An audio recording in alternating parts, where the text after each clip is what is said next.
All right, it's here, Microsoft Teams webinar support. So this is a great way to send out a registration page, track the attendance, and then with the new meeting controls from Dynamic View and also the attendee controls, you now have a better way to manage and support a large-scale event. So you can bring 1,000 people into an interactive stage, allow them to contribute, communicate, raise hands, ask questions through the FAQ or the chat window, and support up to another 10,000 in an overflow or kind of a view-only experience. So let's dive in and let's take a look at what this looks like. All right, so we're in the Microsoft Teams client. Let's navigate over to the calendar section. In the calendar section, what you'll notice here is we've got a new option when we click on the drop-down next to new meeting. This new option is called webinar. So let's go into the form. Now it looks very similar to a standard traditional Teams meeting calendar invite with some exceptions. So we've got a few additional things to take a look at here. First is require registration. So this is important. By default, the for everyone is actually disabled. I'll show you the PowerShell command in a moment to turn that on. But by default, folks will only be able to invite others within the organization to the event. If you want them to be able to create webinars for folks outside, you do need to make a change to the following PowerShell command. So here, depending on the policies you've got deployed in your Teams environment, in my case, I've just got the global. What you're looking for is a parameter called who can register. And what you'll see is that the default is everyone in company. So what I did real quick before this session is to set the policy for my global policy to everyone and just triple check that. And as you can see, who can register has now been changed to everyone. And by doing that, I now have the ability to select this option. Your users will see it, but it'll actually be grayed out until you make that change. It does take a few moments for it to roll out, so you may want to, if you were to rush, sign out, sign back into the Teams client. Now, again, it looks very similar to a standard Teams meeting invite, so we'll call this demo event, and you'll notice something different here. This says add required presenters. Now, this is really important. You're not adding the attendees. We're going to give the attendees a registration form to fill out, and that will provide them with the meeting link that they're going to use to join the event. For everybody that is going to present, that you want their video, their audio, and their ability to present, maybe screen share or PowerPoint, whatever, you need to add those users here. So we'll go ahead and we'll add my other account into the system. So now I'm all set up. And then you'll just go ahead and put in a start and stop time. Now this demo event that we're creating, I'm going to actually make the event from 8 o'clock to 9 o'clock, but I'm actually going to provide a little bit more of a window for the presenters. So again, remember, this particular meeting invite is specifically going out to the presenters. I typically want to have my presenters into my event at least 30 minutes beforehand to do microphone checks, check their camera and their lighting quality, and then also make sure that their content, get Q&A set up, make sure everybody understands the show flow, etc. So I'll have them show up a little bit early, get all the logistics before I open up the event at, let's say, at 8 o'clock. Obviously, the ability to add some additional details. And let's go ahead and get to the registration form. Now, this is important. The registration form is what you're going to create and send out to your user community. They will then register and then get a special calendar invite with a calendar link, or calendar entry that they can add to their own calendar so that it's in their schedule.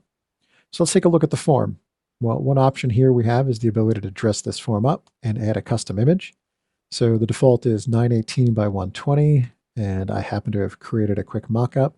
So let's add my little demo banner. There we go. All right, so the demo banner is up. The Microsoft Teams Adventurers is ready to go. Now you'll notice I don't have the same time and title from the calendar invite. Well, you may want something slightly different as you're presenting and sending this out to the attendees. So we'll call this the demo event. So close, but not exactly the same as what I created. And remember, I'm going to actually invite my attendees to come on and be in this session from 8 to 9. My presenters, remember, they're going in at 7:30 and they'll be online till 9 o'clock. I've got the opportunity again to put a special description, add your speakers. So we'll put myself in as a speaker.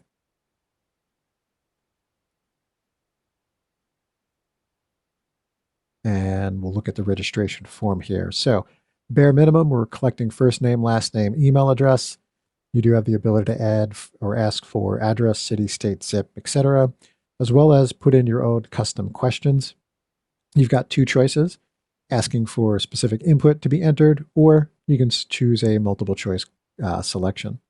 And you can also make those additional questions required or optional. All right, so we've got our registration page set up. Let's go ahead and hit save. And let me copy that registration link. We're going to use that in a moment. So let's close out of here. All right, so we've gone ahead, selected for everyone so everybody can use the registration page. We've created a registration page, added our presenters.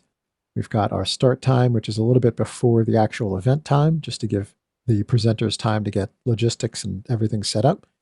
And we're ready to go. Let's send this calendar invite on the way. My demo user is now going to go get a message about this being a presenter. That'll be all set up. But let's go back into this calendar invite for a minute. And before we join, we're going to hit edit. So you'll see a couple things here. One is we've got a few extra bits of detail. One is a downloadable file that you can grab to get the list of current registrants. So if I download it now, I have nobody because nobody's registered for this event. But as people start to register, this information here will be populated and you can always download it. We've also, again, if you want to customize that registration form, you want to put in some meeting notes for the presenters, add some whiteboard, because maybe you'll share the whiteboard later on. And while we're here, let's also talk about the options. So one of the benefits of the webinar feature is that it goes and it sets up some very common and important settings that you would have, especially in a webinar. And so let's take a look. So those attendees that register, when they come into the meeting, their microphones will be muted. When they come into the meeting, their camera will be muted because we've got the options defaulted to no. We can always override it, but in most cases, when you're doing a webinar, you don't really want them to come off mute or to turn on their video while you're presenting. Unless maybe you've turned on reactions, which in our case, by default, the reactions are on. You allow the audience to raise their hand. And at that point, you can go ahead and unlock the ability for the attendee to turn their camera on, as well as turn their microphone on. And so you'll be able to do that live during a session. As I mentioned, who could bypass the lobby and who can present? Well, that'll be those that you add into the presenter invite, as we did before. And the reason being is we will not allow somebody to bypass the lobby unless they are in that invite list. So it's important that anybody that's presenting, if you want them to get in easily, make sure that they are added to that invite. You could always elevate somebody later on, bring them in as an attendee, but you're going to have to take them in from the lobby, and then you'll have to elevate their privileges to be a presenter. So that is the default settings there. Again, who can present? Specific people. And meeting chat, in most cases, you'll leave it to in meeting only because you really only want that meeting chat to be available for that session. You may also want to turn off meeting chat and only use the Q&A function. So those are some things you'll definitely want to test and experiment with. So let's go ahead and save those settings. All right, let's go back into our meeting. So let's do this. I'm actually going to pull up my in-private browser. And actually, let's go into that registration page. Let's take a look at what that looks like. And actually, let's sign up for an event. All right, so there's our demo form. As you can see, the demo event, start, stop time. We've got our speakers. And here's the registration fields that we required when we set this form up. So we'll call this John Doe. And we will put in, let's see, I will do this, Irvin. And we'll give him demo com. There we go. All right, so we've got everything set up for that individual. And we'll go ahead and we'll say register. So now that individual is going to get an email with that link for the event, and we're ready to go. So let's go ahead and start our event. I'm going to leave audio and the camera off for now. All right. We are now in our demo event, ready to go. Again, take a few moments, get stage and get everything set up, check mics, work with the teams, make sure everybody is good to go. In this case, let's open up the Fabricam go-to-market plan here. So we'll fire open PowerPoint Live. We'll get ourselves set up for our event. All right. So we've got the presentation loaded. Obviously, we'll allow and keep an eye on the attendee window. And in the meantime, I'm going to go over and sign in on another computer and get myself in as an attendee. All right. So as you can see, our demo user has now come in. So my demo attendee is now waiting in the lobby. So at this point, getting everybody prepped up, providing the additional details, making sure the microphones are checked, everybody's satisfied, we've got our presentations loaded. And at this point, we can now start inviting and allowing people into the lobby, in from the lobby into the event. So we'll go ahead and we'll admit this John Doe individual. Now, when John Doe was attempting to log in, he had his camera, he had his microphone turned on, but when John Doe was joined into the event, because he was listed as an attendee in the list, you'll notice the microphone and the camera have been disabled by default. So at this point, John Doe cannot speak, cannot communicate into the event, but if we left open, as we did in our case, we left raise hand option selected, John Doe, if you've asked a question to the audience and John Doe would like to respond, well, in this case, John Doe could obviously raise his hand, and now you've got the ability to allow that person into the event. So if we click on the ellipsis here, what you'll notice is we can allow the microphone and allow the camera. You can't turn somebody's camera on, you can't turn their mic on, but you can unlock and give them the ability to turn it on and turn it off on their own. So here we would go ahead and allow mic and allow camera for that individual, and they'll get a notification in their bar that says your camera's been enabled and your microphone has been enabled. And if you'd like to turn it on, go ahead. And at that point, that individual would be now part of the event. And so again, great way to manage the attendee list at any point in time.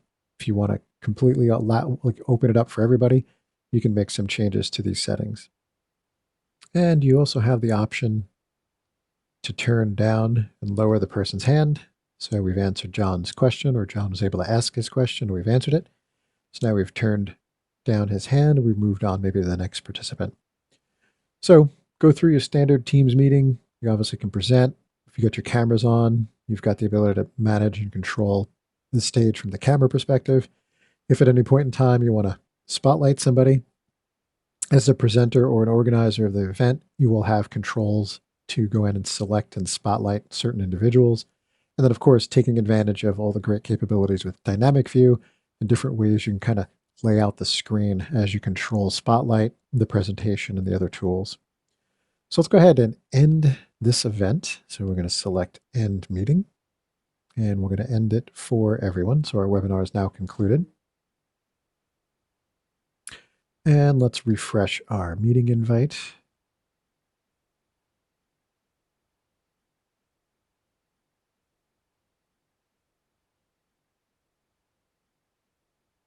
And let's take a look at our registration report.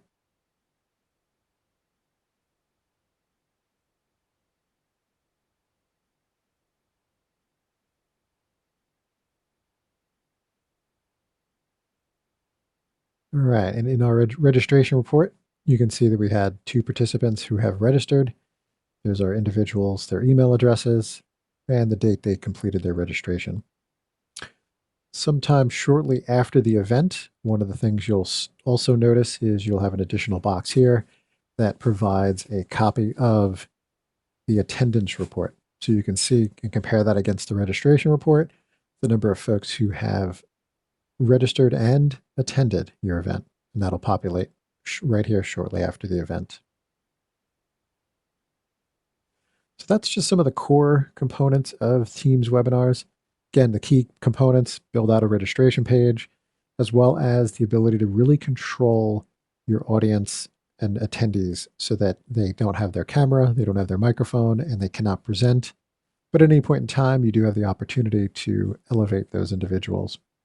And again, within Microsoft Teams, you do have the ability to support 1,000 individuals inside of this interactive stage. So that meeting experience we just saw, you can have up to 1,000 individuals. And if you want, you can also turn on the overflow capability, which will allow you to add in another 10,000 individuals in, again, sort of a view-only experience. So they won't have access to the main stage. They won't be able to raise their hand and be pulled in. Only the first 1,000 will, but the rest can consume the event, again, from that up to 10,000 individuals. So that's it. Just want to kind of cover some of those core components, and thank you.